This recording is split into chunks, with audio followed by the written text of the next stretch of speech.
Ada luka yang tak pernah selesai dibahas, yang tersembunyi di balik senyum dan kata manis.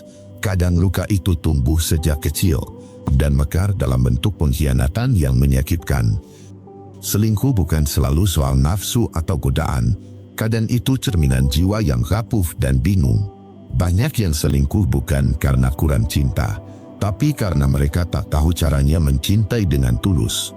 Kita sering menyalahkan korban dan memaklumi pelaku dengan alasan yang dibuat-buat. Tapi kalau kita mau jujur, selingkuh adalah keputusan sadar, bukan sekedar kecelakaan hati. Dalam video ini, kita akan membongkar sisi psikologis di balik pengkhianatan, tanpa drama, tanpa pembenaran, agar kamu bisa lebih paham tentang 10 alasan psikologis kenapa orang bisa selingkuh. Mari kita mulai. 1. Mereka merasa benar sendiri dan menganggap dirinya korban.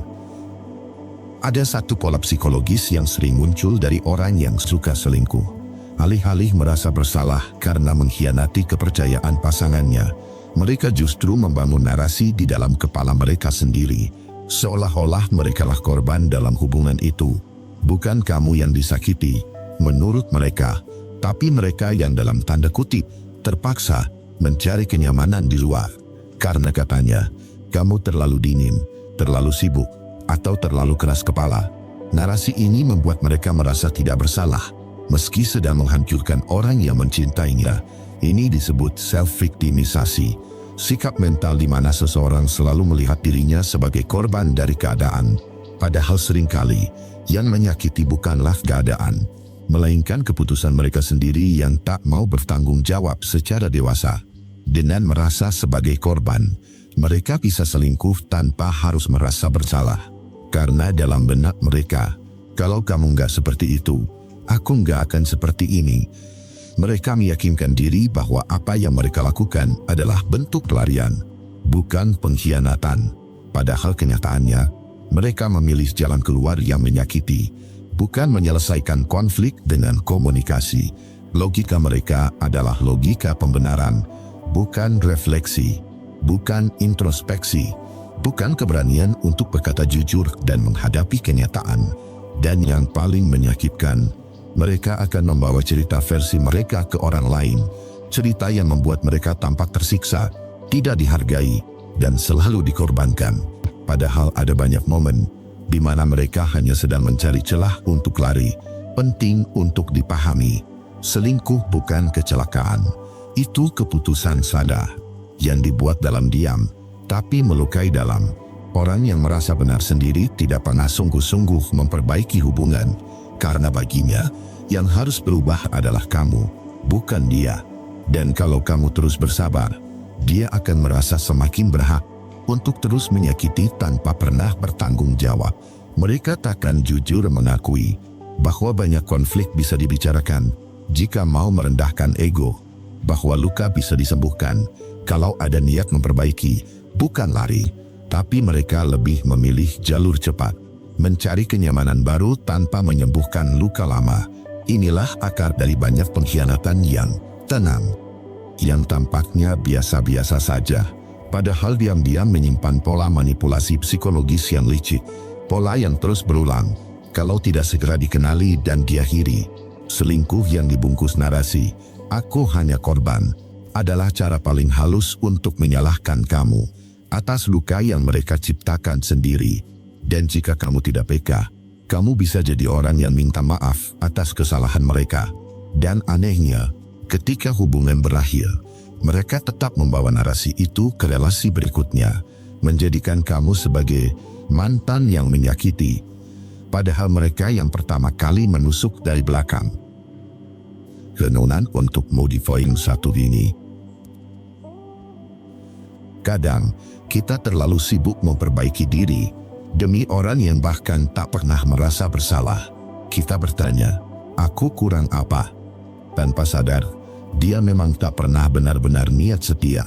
Orang yang selingkuh lalu merasa jadi korban, biasanya tidak sedang butuh cinta, tapi butuh panggung untuk merasa paling benar. Dan itu bukan hubungan yang sehat untuk jangka panjang. Jangan habiskan waktu untuk menjelaskan dirimu kepada orang yang tidak mau mendengarkan, karena mereka bukan sedang mendengarkan, tapi sedang mengumpulkan amunisi untuk kembali membenarkan pengkhianatan berikutnya. Kamu pantas dicintai tanpa harus membuktikan dirimu berulang-ulang. Kamu pantas dihargai tanpa perlu menyusutkan harga dirimu sendiri. Dan kamu berhak meninggalkan ketika seseorang terus menyalahkanmu atas luka yang mereka buat sendiri. 2. Mereka haus validasi dan tak lagi merasakannya dari pasangan. Banyak orang terlihat percaya diri, tapi di dalamnya mereka rapuh dan penuh keraguan. Mereka haus validasi, haus pujian, pengakuan, dan rasa diinginkan. Saat berada dalam hubungan yang sudah berjalan lama, rasa spesial itu bisa memudar. Bukan karena cinta hilang, tapi karena ekspresi cinta jadi lebih sunyi dan sederhana. Dan bagi orang yang belum dewasa secara emosional, keheningan itu terasa seperti penolakan. Mereka merasa tidak lagi dikagumi, tidak lagi jadi pusat perhatian, seperti saat awal jatuh cinta. Mereka mulai merasa kosong, seperti tidak dilihat, seperti tidak penting. Dan itulah celah yang diam-diam membuka pintu pengkhianatan. Karena validasi bagi mereka adalah sumber hidup, bukan kebutuhan tambahan, tapi keharusan. Bukan keintiman batin, tapi sorotan dari luar. Mereka butuh terus merasa diinginkan, agar merasa berharga. Sayangnya, mereka tidak tahu cara meminta dengan sehat. Mereka tidak tahu cara berkata, "Aku ingin lebih dipuji. Aku ingin merasa dikagumi kembali." Yang mereka tahu hanyalah mencari dari orang lain. Lalu datanglah seseorang yang memberi tatapan berbeda, yang berkata, "Kamu lucu. Kenapa kamu belum menikah? Kalau aku jadi pasangannya, aku gak akan menyia-nyiakan kamu." Kalimat-kalimat sederhana itu terasa seperti oase di tengah hubungan yang terasa datar dan hambar. Mereka lupa bahwa yang diberikan orang asing itu hanyalah kesan awal, bukan cinta yang sungguh-sungguh mengenal. Dan di titik ini, mereka mulai membandingkan, mengira pasangan sahnya sudah tidak peduli. Padahal, perhatian yang diam bukan berarti tidak ada. Hanya saja, bentuk cinta berubah saat hubungan tumbuh dewasa. Namun mereka butuh sorakan, bukan ketenangan. Mereka butuh penegasan setiap hari bahwa mereka menarik. Tanpa itu, mereka merasa kosong dan mudah tergoda. Ironisnya, mereka ingin dicintai sepenuhnya, tapi tidak mau menghadapi bentuk cinta yang tidak selalu memuji. Mereka ingin dipuja setiap saat, tapi tidak ingin memberi validasi balik ke pasangannya. Validasi yang sehat dibangun dari komunikasi terbuka, dari kerendahan hati untuk bilang, "Aku rindu dipuji sepertimu dulu." Tapi tidak semua orang siap membuka sisi rapuh itu. Maka selingkuh jadi jalan pintas, cepat, mudah, dan penuh sensasi emosional baru. Padahal yang dikejar bukan orang ketiga itu sendiri, melainkan rasa dikagumi yang sudah lama hilang.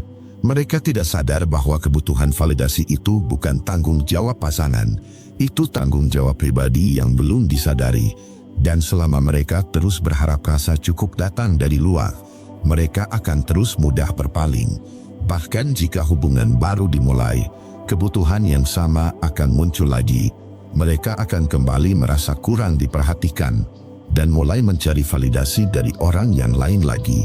Ini adalah lingkaran yang tidak akan selesai sampai seseorang belajar mencintai dirinya sendiri, sampai mereka tahu bahwa validasi dari luar hanya bersifat sementara dan keutuhan tidak bisa dibeli dengan pujian dari orang asing.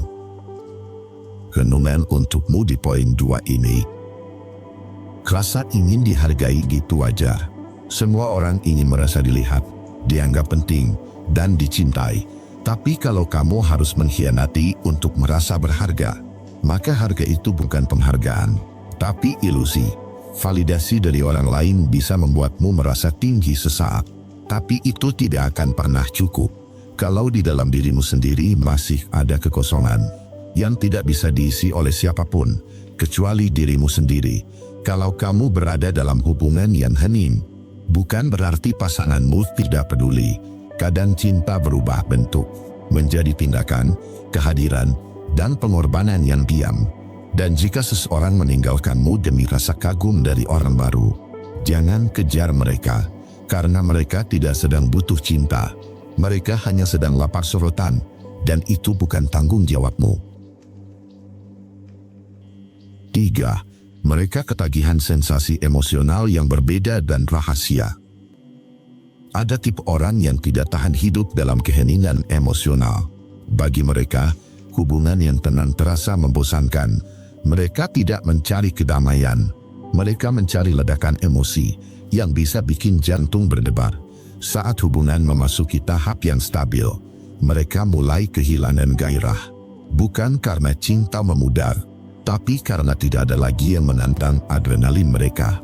Orang-orang seperti ini haus pada rasa yang berbeda. Mereka tertarik pada yang baru, yang belum dimiliki. Bukan karena orang ketiga itu lebih baik, tapi karena yang belum pasti selalu terasa lebih menggoda. Dalam psikologi, ini disebut novelty seeking, dorongan untuk terus mencari pengalaman baru. Sayangnya, dorongan ini sering muncul dalam bentuk destruktif, termasuk dalam bentuk perselingkuhan yang disembunyikan. Semakin rahasia, semakin mendebarkan, semakin terlarang, semakin seru dijalani. Bagi mereka, selingkuh bukan sekedar soal cinta, tapi tentang sensasi emosional yang tak mereka dapat di rumah. Mereka senang dengan kode-kode diam, senang dengan pesan yang harus disembunyikan, senang dengan percakapan penuh ketegangan, karena disitulah mereka merasa hidup. Hubungan yang sehat bagi mereka terasa terlalu datar, terlalu mudah ditebak, terlalu aman. Padahal justru disitulah cinta tumbuh dewasa.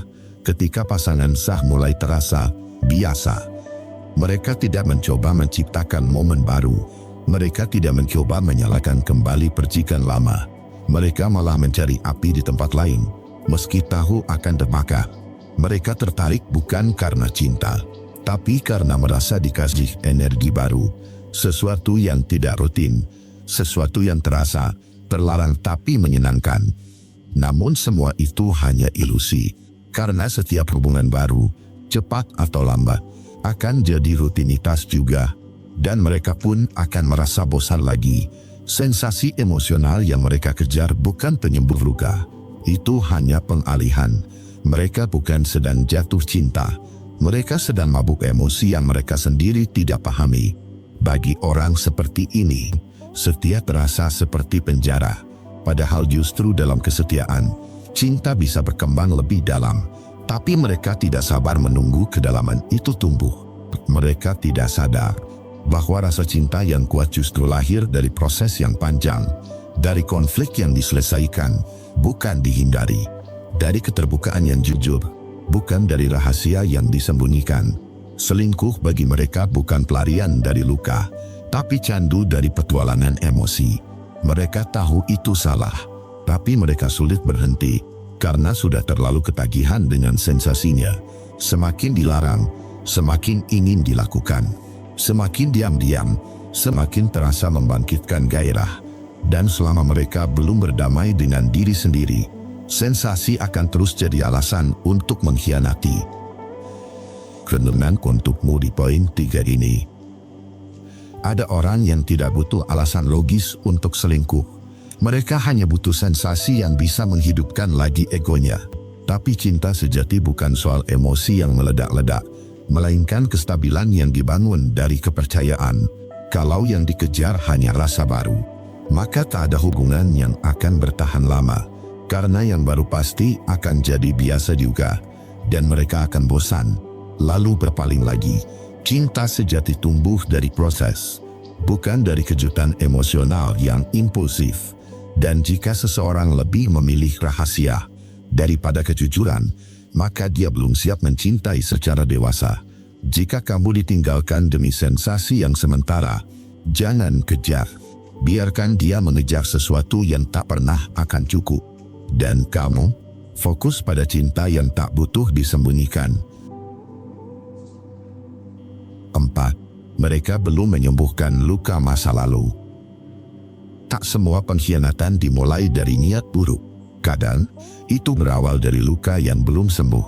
Luka yang sudah lama dipendam. tapi tak pernah benar-benar ditangani. Ada orang yang masuk hubungan baru, padahal hatinya masih berdarah dari yang lama. Mereka tampak baik-baik saja di luar, tapi di dalam, mereka belum pulih. Mereka belum selesai dengan mantan yang menyakiti, belum selesai dengan rasa ditolak, diremehkan, atau ditinggal pergi. Mereka ingin mencintai, tapi dalamnya hati masih penuh ketakutan. Ketika luka masa lalu belum sembuh, mereka jadi terlalu sensitif dalam hubungan. Sedikit masalah langsung dianggap ancaman, sedikit konflik langsung dianggap bahaya. Orang yang belum sembuh akan terus bereaksi bukan pada kenyataan, tapi pada trauma yang belum selesai. Mereka tidak melihatmu sebagai dirimu, tapi sebagai cerminan dari masa lalu yang menyakitkan. Mereka terlalu mudah curiga, terlalu takut dikhianati, terlalu cepat menyerah ketika merasa tidak aman. Padahal kamu tidak salah apa-apa. Saat kamu menunjukkan kasih sayang, mereka curiga itu cuma sementara. Saat kamu berusaha jujur, mereka anggap itu hanya manipulasi yang dibungkus rapi. Mereka menaruh kamu dalam penjara yang pernah mereka alami. Padahal kamu bukan orang yang menyakiti mereka dulu. Tapi mereka tak bisa membedakan mana kenangan dan mana kenyataan. Dan dari luka itulah kadang perselingkuhan muncul. Bukan karena mereka mencintai orang ketiga, tapi karena mereka ingin merasa dicintai tanpa merasa rentan. Karena luka masa lalu membuat mereka takut membuka hati sepenuhnya. Mereka pikir dengan memiliki dua orang, mereka akan lebih aman. Jika yang satu pergi, yang lain masih ada. Padahal itu cuma ilusi. Selingkuh jadi mekanisme pertahanan, cara untuk merasa dikagumi tanpa harus terbuka, cara untuk menghindari rasa takut ditinggalkan, dengan punya cadangan sebelum benar-benar kehilangan. Ini bukan pembenaran, tapi penjelasan psikologis yang perlu kita pahami. Banyak orang selingkuh bukan karena kurang cinta, tapi karena belum sembuh.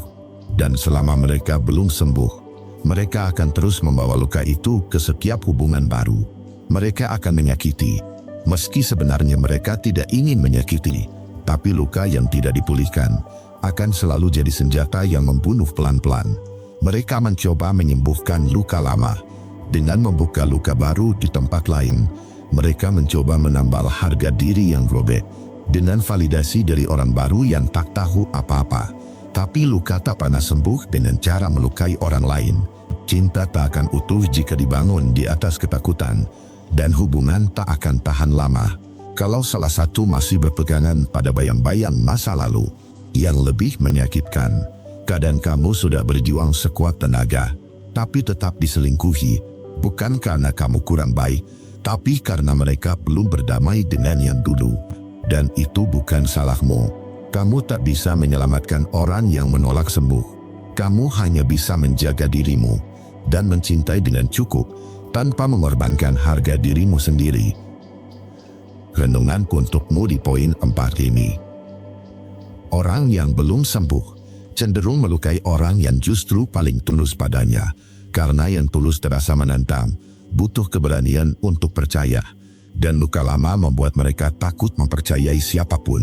Jangan salahkan dirimu jika kamu ditinggal oleh orang yang belum selesai dengan masa lalunya. Karena kamu bukan pelampiasan. Kamu berhak dicintai secara utuh, bukan setengah-setengah karena luka orang lain. Kalau kamu pernah jadi korban dari cinta yang belum sembuh, satu-satunya jalan bukan membalas, tapi membebaskan. Karena kamu layak mendapatkan seseorang yang mencintaimu bukan karena pelarian, tapi karena kesadaran. Ingat, cinta itu bukan tempat bersembunyi. Cinta adalah ruang untuk tumbuh bersama. Dan jika seseorang datang padamu tapi membawa luka yang tak terselesaikan, maka kamu harus cukup bijak untuk menjaga dirimu sendiri. 5. Mereka takut kesepian, namun tak ingin komitmen yang penuh. Ada individu yang hidupnya penuh paradoks emosional. Di satu sisi mereka takut ditinggalkan, takut sendiri. Tapi di sisi lain, mereka juga takut terlalu dekat dan terlalu terikat.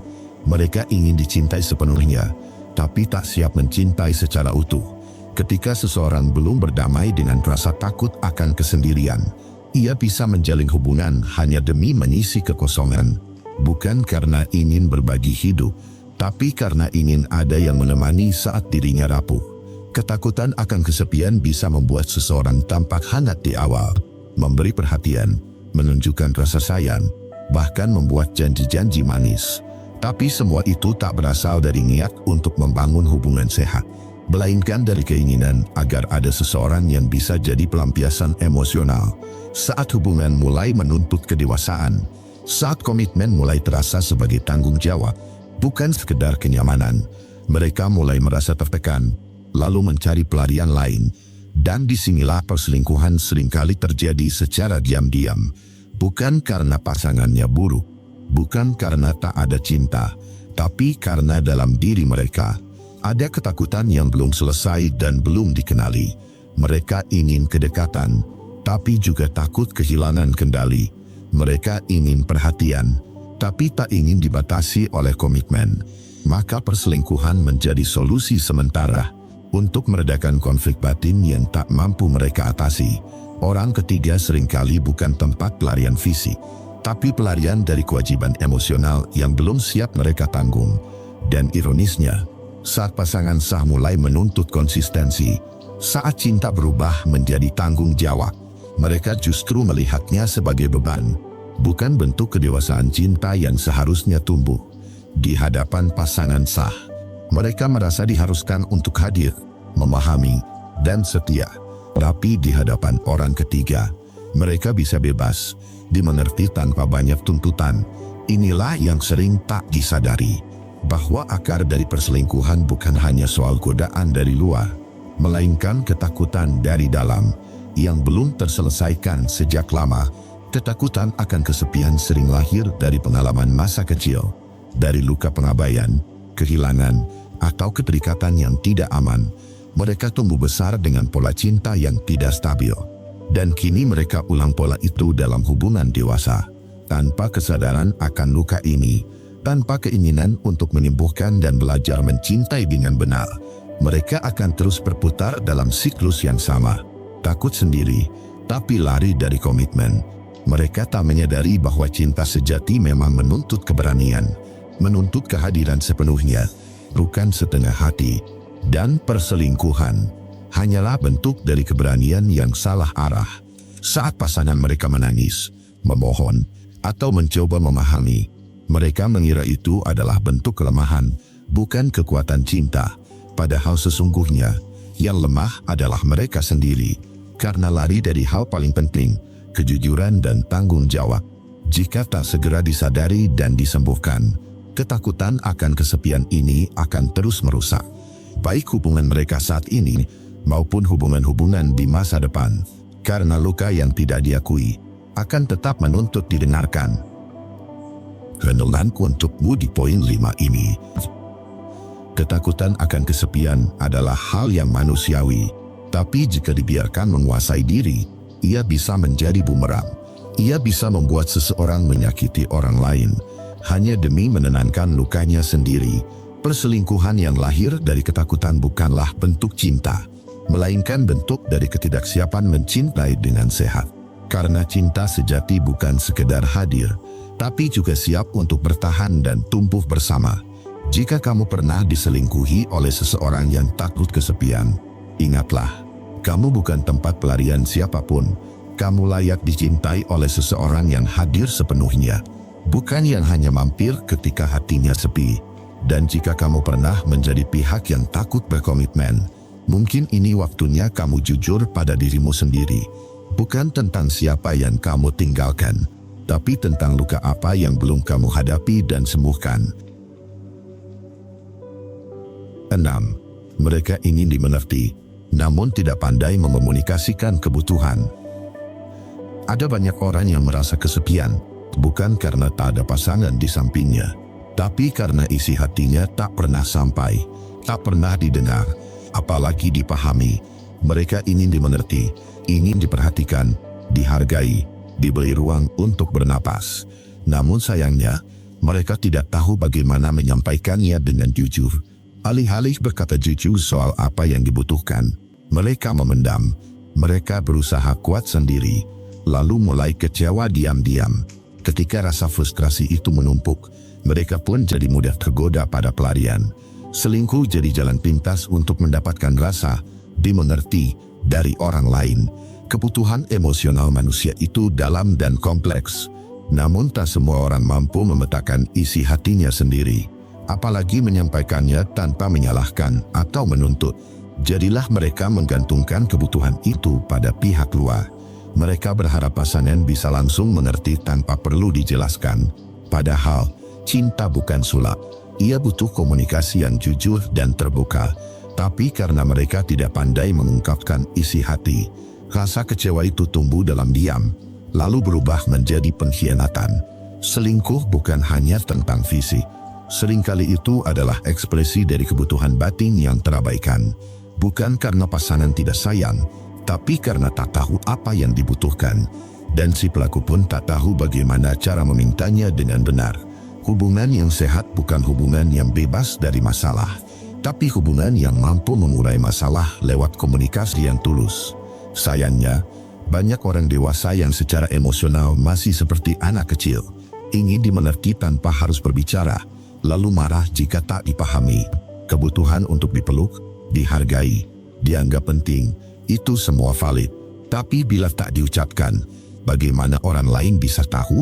Sementara di luar sana, godaan selalu datang dengan wajah manis. Mereka yang pandai berpura-pura mengerti, meski tak pernah benar-benar peduli. Pelarian itu menggoda, karena terasa mudah dan instan. Tapi yang instan jarang menyembuhkan, ia hanya mengalihkan. Orang yang selingkuh karena ingin dimengerti biasanya juga kecewa pada dirinya sendiri. Karena tahu bahwa yang ia lakukan justru menambah luka baru, bukan menyembuhkan. Kesalahan dalam komunikasi seringkali jadi akar retaknya hubungan. Bukan karena tak cinta, tapi karena salah cara menyampaikan cinta. Dan di balik perselingkuhan, seringkali tersembunyi harapan kecil yang tak tersampaikan. Sampai akhirnya, yang tersisa hanya luka yang saling menyalahkan. Jika sejak awal seseorang mampu berkata, "Aku butuh ini darimu." Jika saja ia bisa jujur soal apa yang dirasakannya, mungkin tak akan ada rasa terbuang, tak akan ada perasaan diabaikan, dan mungkin perselingkuhan tak akan jadi pilihan yang menyakitkan. Renungan untukmu di poin 6 ini. Banyak luka sebenarnya bisa dicegah jika ada ruang untuk bicara. Sayangnya, tidak semua orang tahu caranya berbicara dari hati ke hati. Mereka lebih memilih diam, berharap dimengerti tanpa penjelasan, dan ketika kecewa, mereka memilih jalan yang melukai banyak pihak.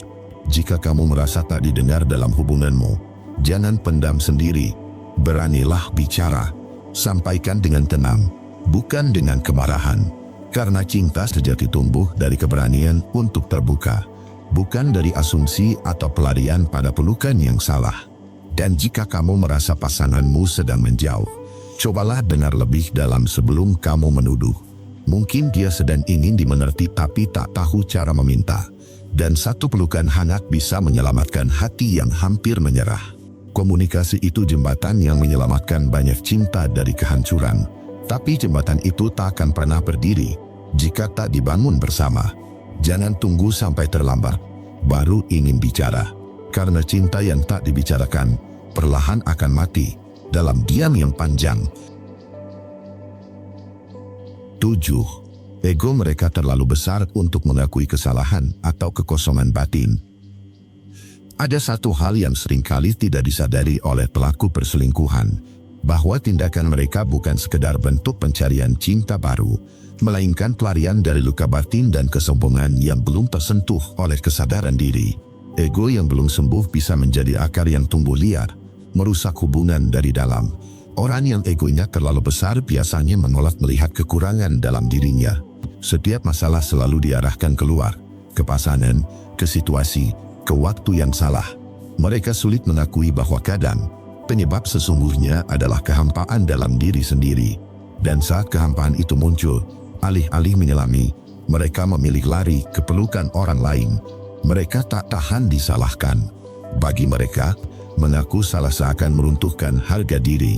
Padahal, justru disitulah letak kematangan emosional, mampu mengakui luka tanpa merasa kalah.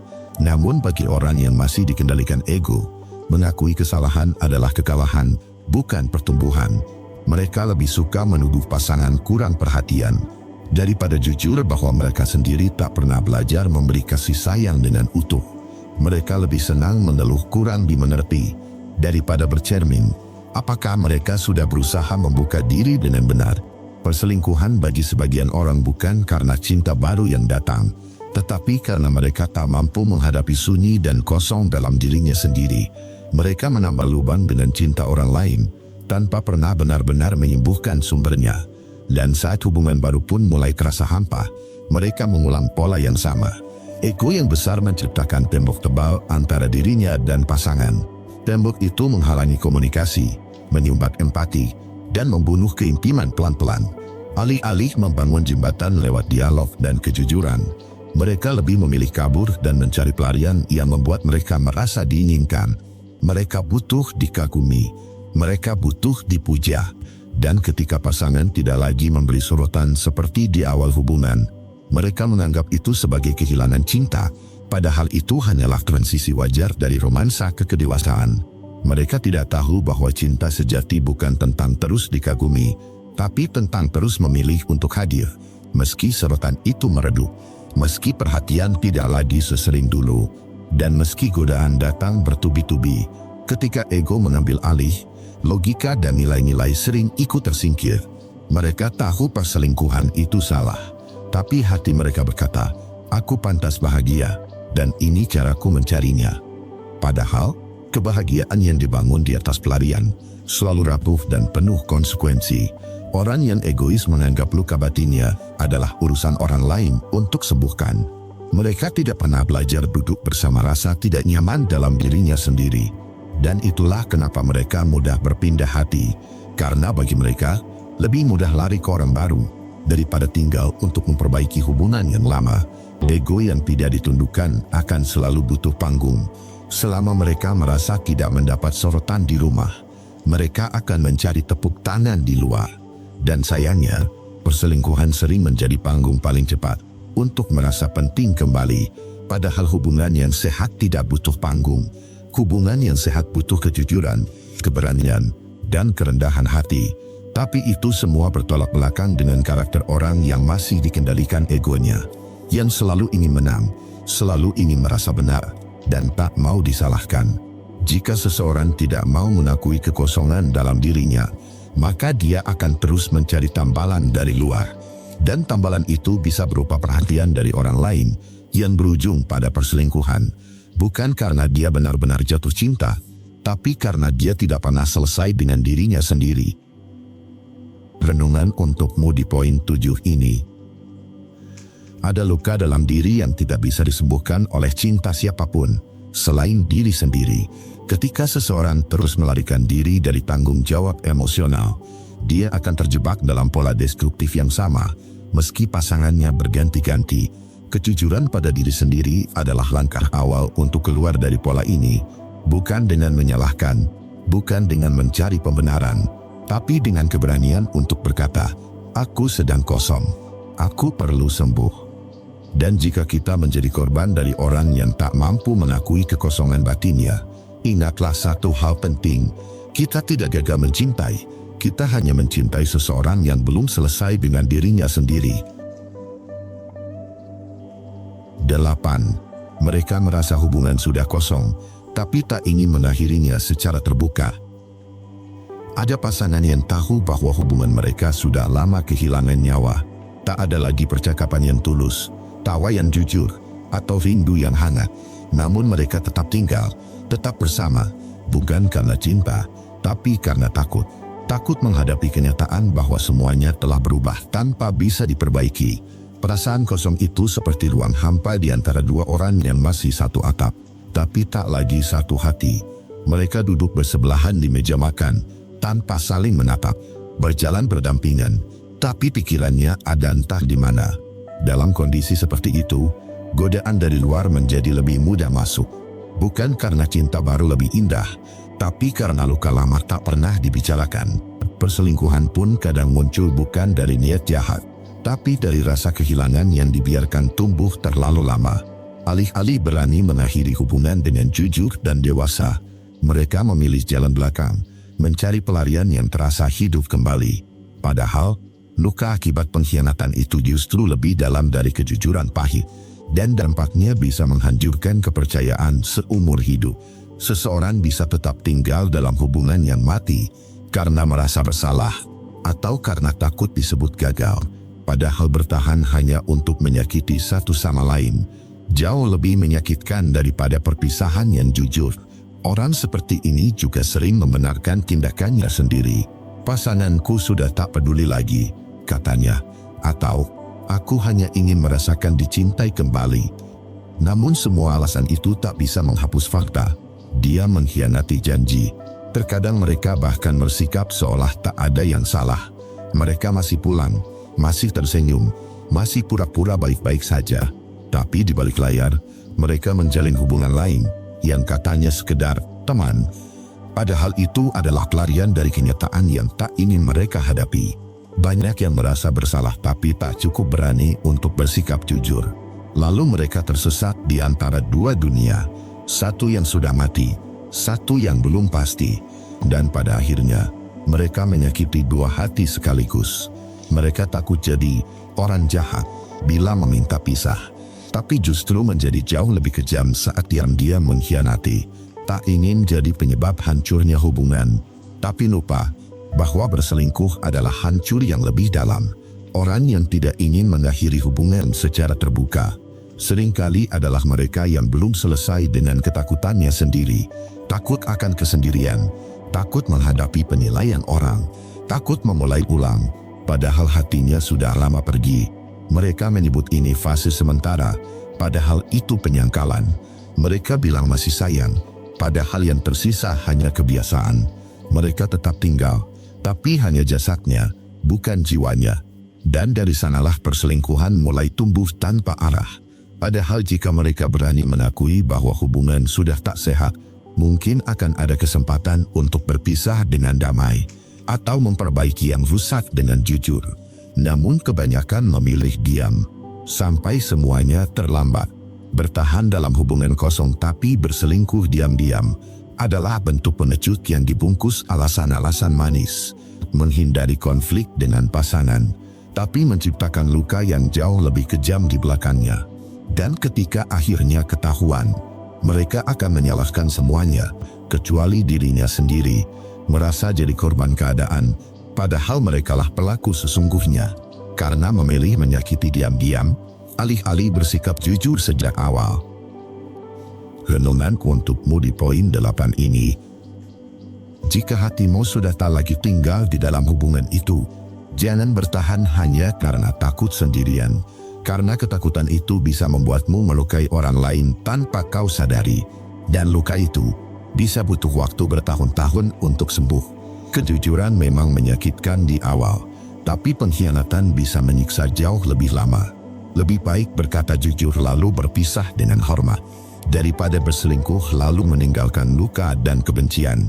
Hubungan yang sudah hampa tak perlu dipaksa bertahan, tapi harus dihadapi dengan kepala dingin dan hati terbuka. Jika memang tak bisa diperbaiki, maka berpisah secara sehat adalah bentuk penghormatan terakhir. Jangan tunggu sampai yang kau khianati berubah jadi asing. Jangan tunggu sampai dirimu kehilangan respek dari semua arah. Selesaikan apa yang tak bisa diteruskan dengan sikap dewasa, bukan dengan kebohongan dan pelarian yang tampak manis tapi penuh luka. 9. Mereka tumbuh di lingkungan yang melegitimasi perselingkuhan. Ada individu yang sejak kecil terbiasa melihat pengkhianatan dianggap wajar. Di lingkungan tempat mereka tumbuh, kesetiaan tidak pernah diajarkan secara serius. Perselingkuhan dianggap sebagai bagian dari dinamika rumah tangga, bukan sebagai luka yang menghancurkan kepercayaan. Saat anak melihat ayahnya berselingkuh dan ibunya diam, mereka belajar bahwa diam adalah bentuk penerimaan. Mereka menyerap bahwa kekuasaan bisa digunakan untuk menginjak perasaan, dan cinta bisa dipermainkan tanpa konsekuensi serius. Begitu juga ketika seorang ibu menganggap hubungan di luar nikah hanya pelarian sementara. Tanpa disadari, ia menanam benih toleransi pada pengkhianatan di mata anak-anaknya. Lambat laun, nilai moral pun tergeser. Anak-anak tak lagi mampu membedakan antara cinta dan manipulasi. Lingkungan semacam ini menciptakan distorsi nilai. Setiap tindakan menyimpang diberi pembenaran. Ketika perselingkuhan terjadi, bukan introspeksi yang muncul, melainkan pembelaan diri dan perbandingan dengan kebiasaan orang lain. Orang lain juga begitu. Atasan saya juga punya simpanan. Setiap orang butuh pelarian. Semua kalimat itu bukan refleksi, melainkan justifikasi. Orang yang tumbuh dalam lingkungan seperti itu akan melihat kesetiaan sebagai beban yang terlalu berat. Mereka sulit melihat hubungan sebagai tempat tumbuh, karena yang mereka tahu hanyalah pola berulang dari kebohongan dan pelarian. Dan ketika mereka akhirnya berada dalam hubungan yang stabil, ada rasa janggal yang muncul, karena stabilitas terasa asing, sedangkan kekacauan terasa akrab. Hubungan yang sehat malah terasa membosankan, sebab mereka terbiasa dengan drama, dengan ketegangan, dengan teka-teki emosional, bukan ketenangan yang saling menjaga. Dalam banyak kasus, mereka bahkan tidak merasa bersalah saat berselingkuh, karena tidak ada rasa bersalah yang diajarkan sejak awal. Yang ada hanya kemampuan menyembunyikan dan membalikkan narasi. Dan ketika pasangan mereka marah atau kecewa, mereka malah menyebutnya terlalu lebay, terlalu posesif, atau terlalu sensitif. Mereka menghindari tanggung jawab emosional secara halus tapi menyakitkan. Semua ini bukan pembenaran atas pengkhianatan. Namun, ini menjelaskan bahwa luka masa kecil bisa menjelma jadi pola yang merusak. Dan selama pola itu tidak disadari, mereka akan terus menyakiti tanpa merasa sedang menyakiti.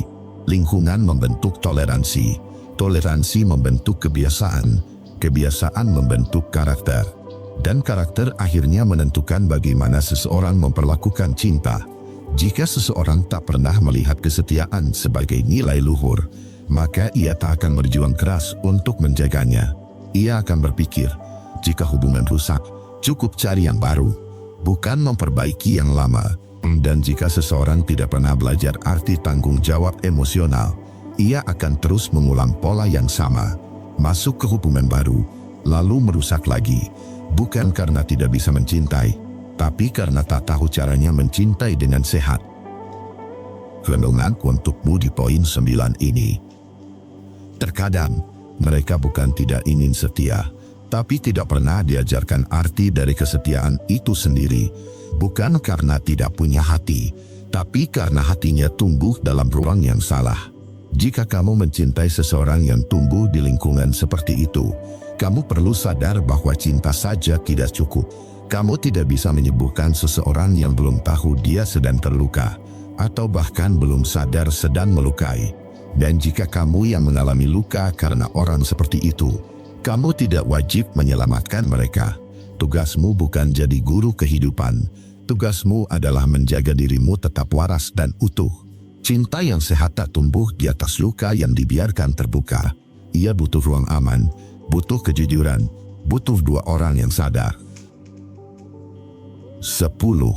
Mereka tidak memahami makna cinta yang sejati. Banyak orang bicara soal cinta, tapi sedikit yang benar-benar paham maknanya. Mereka tahu rasanya diperhatikan, dirindukan, dipuji, tapi belum tentu mereka tahu bagaimana cara mencintai dengan benar. Cinta bukan sekedar perasaan hangat di dada, bukan sekedar ketertarikan fisik atau momen romantis sesaat. Cinta yang sejati adalah komitmen, bukan dorongan sesaat. Dan ini yang tidak dimengerti oleh banyak orang yang akhirnya berselingkuh. Orang yang mudah berpaling seringkali hanya paham cinta di permukaannya saja. Mereka jatuh cinta pada sensasi, bukan pada pribadi seseorang. Begitu sensasi itu memudar, mereka mengira cintanya sudah hilang. Padahal cinta sejati justru mulai tumbuh saat kenyamanan diuji, saat konflik datang, saat ego mulai saling berbenturan. Cinta bukan tentang menemukan orang yang sempurna, tapi tentang memilih tetap tinggal, bahkan saat segalanya tidak mudah. Mereka yang selingkuh biasanya tak siap dengan tahap cinta yang dewasa. Mereka hanya siap untuk dicintai, bukan mencintai. Mereka hanya ingin dimengerti, tanpa belajar memahami. Dan saat pasangan tidak bisa memenuhi ekspektasinya, Mereka pun mencari orang lain. Bukan karena pasangan mereka buruk, tapi karena mereka tidak pernah belajar bagaimana mencintai secara dewasa. Mereka tidak sabar menghadapi proses dan selalu tertarik pada yang terlihat mudah. Cinta sejati bukan selalu manis. Terkadang cinta berarti menahan diri, memilih tetap setia saat godaan datang, dan membangun keintiman yang dalam dari hal-hal sederhana. Tapi mereka tak tertarik pada yang sederhana. Mereka menginginkan drama, gejolak, dan kejutan emosional. Karena itulah, hubungan yang tenang justru membuat mereka bosan. Dan dari kebosanan itulah, perselingkuhan sering dimulai. Yang menyedihkan, mereka menyebut dirinya jatuh cinta lagi. Padahal yang mereka alami hanya dorongan emosi sesaat. Mereka salah mengenali gairah sebagai cinta, dan akhirnya mengorbankan hubungan yang sejati demi sesuatu yang dangkal. Orang yang tidak memahami cinta sejati mudah berpindah hati, karena bagi mereka, cinta itu harus selalu membuat senang. Begitu pasangannya mulai punya luka, kekurangan, atau lelah, mereka mundur perlahan dan memilih mencari versi baru. Padahal cinta sejati justru dibuktikan dalam kesulitan, dalam kesabaran menghadapi perbedaan, dalam keberanian untuk tetap memilih satu orang. Meski dunia menawarkan 1000 pelarian, seseorang yang belum mengerti cinta sejati biasanya akan terus mengulang siklus yang sama. Jatuh cinta, bahagia, bosan, selingkuh, patah hati, lalu jatuh cinta lagi pada orang baru dengan pola lama. Mereka gagal menyadari bahwa cinta itu bukan soal menemukan, tapi soal merawat dan bertumbuh bersama. Dan kalau seseorang tak pernah belajar merawat, hubungan apapun akan terasa membosankan bagi mereka. Mereka memuja awal yang manis, tapi tak siap menghadapi pertengahan yang sulit. Mereka ingin dicintai seperti di film, tapi tak siap mencintai seperti dalam kehidupan nyata. Cinta sejati itu diam. Ia tidak selalu terlihat, tapi ia ada dalam keputusan-keputusan kecil sehari-hari. Dan mereka yang selingkuh, seringkali belum pernah sampai ke kedalaman itu. Renungan untukmu di poin 10 ini. Banyak orang mengatakan, aku mencintaimu. Tapi yang mereka cintai hanyalah perasaan yang kamu beri. Begitu perasaan itu tak lagi ada, cinta pun mereka tarik kembali, seolah tak pernah ada. Cinta sejati tidak dibuktikan saat semuanya indah, tapi saat segalanya menjadi sulit. Dan kamu tetap memilih untuk tidak pergi, tetap hadir, tetap setia. Jika seseorang mudah meninggalkanmu demi yang lebih baru, maka cinta itu tidak pernah cukup dalam sejak awal. Karena cinta sejati tidak mudah goyah, tidak gampang berpaling, tidak mencari-cari alasan. Dan kalau kamu pernah ditinggalkan oleh orang yang seperti itu, jangan ragukan dirimu. Bukan kamu yang kurang layak dicintai, tapi dia yang belum belajar mencintai dengan cara yang benar. Setelah tahu 10 alasan-alasan itu, kamu bisa lihat lebih dalam, tanpa menyalahkan diri sendiri. Kadang, yang kamu beri cinta, justru belum pernah belajar cara menghargainya. Kalau kamu pernah diselingkuhi, bukan berarti kamu kurang baik. Bisa jadi, kamu terlalu tulus. Untuk seseorang yang belum selesai dengan masa lalunya, video ini bukan untuk membuatmu trauma, tapi biar kamu belajar membedakan mana yang siap berkomitmen dan mana yang hanya takut kesepian. Jangan lupa untuk like dan share videonya, karena bisa jadi temanmu juga butuh mendengar ini. Aku akan upload video reflektif seperti ini setiap hari, jadi pastikan kamu subscribe dan nyalakan loncengnya. Dan aku harap, jika kamu punya cerita yang bisa jadi pembelajaran, tolong tulis di kolom komentar, karena ternyata banyak yang terbantu dari ceritamu juga. Dan terima kasih sudah menyimak. Semoga sehat selalu dan sampai ketemu di video besok.